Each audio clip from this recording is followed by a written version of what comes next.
അപ്പോൾ ഇതാണ് നമ്മളെ വൈതരിങ്ങ പുയിനി കഴിഞ്ഞ് എൻ്റെ തൊലിയും പോക്കി കഴിഞ്ഞ്. അപ്പോൾ ഇപ്പം നമ്മൾ ഇങ്ങനെ അരച്ചിട്ട് ഇതാക്കുക. ഇതാ ഇങ്ങനെ ഫ്രഷ് ചെയ്തിട്ട് ഫോർക്കിനെ കൊണ്ട് ഫ്രഷ് ചെയ്യുക. ഇങ്ങനെ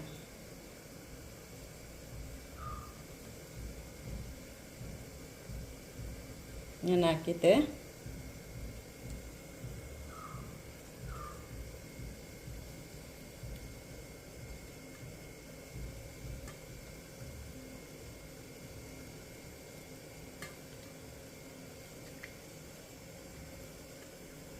അങ്ങനെ പ്രസ് ചെയ്ത് കഴിഞ്ഞു.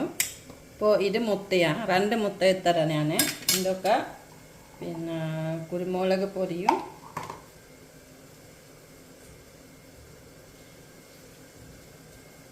ഉപ്പ്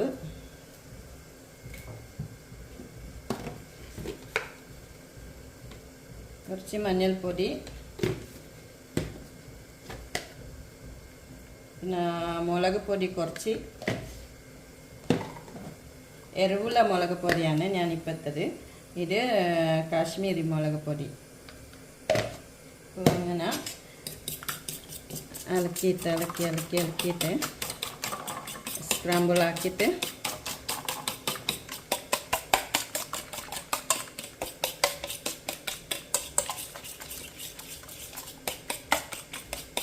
ഇതിലെ മല്ലിയിലയും ചേർത്ത്. പക്ഷെ എൻ്റെ അടുത്ത് ഇപ്പം മല്ലിയിലയില്ല. പിന്നെ കറിയമ്പും കറി ലീവ്സും കൂട്ടാം. പിന്നെ തൽക്കാലം ഞാനിപ്പോൾ ഇങ്ങനെ ഇതാക്കുന്നതും. താവ ചൂടായിക്കൊണ്ട് കുറച്ച് എണ്ണ ഒഴിച്ചിട്ട്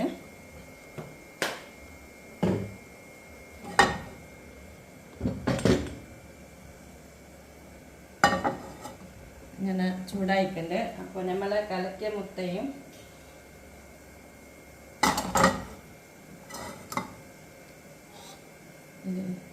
അപ്പോൾ നമ്മൾ ഈ കലക്കിയ മുട്ടയും ഇതിൻ്റെ ഒത്ത് മുക്കിയിട്ട് വൈതിരിങ്ങ അതിൻ്റെ ഒത്ത് മുക്കിയിട്ട് പൊരിക്കുക.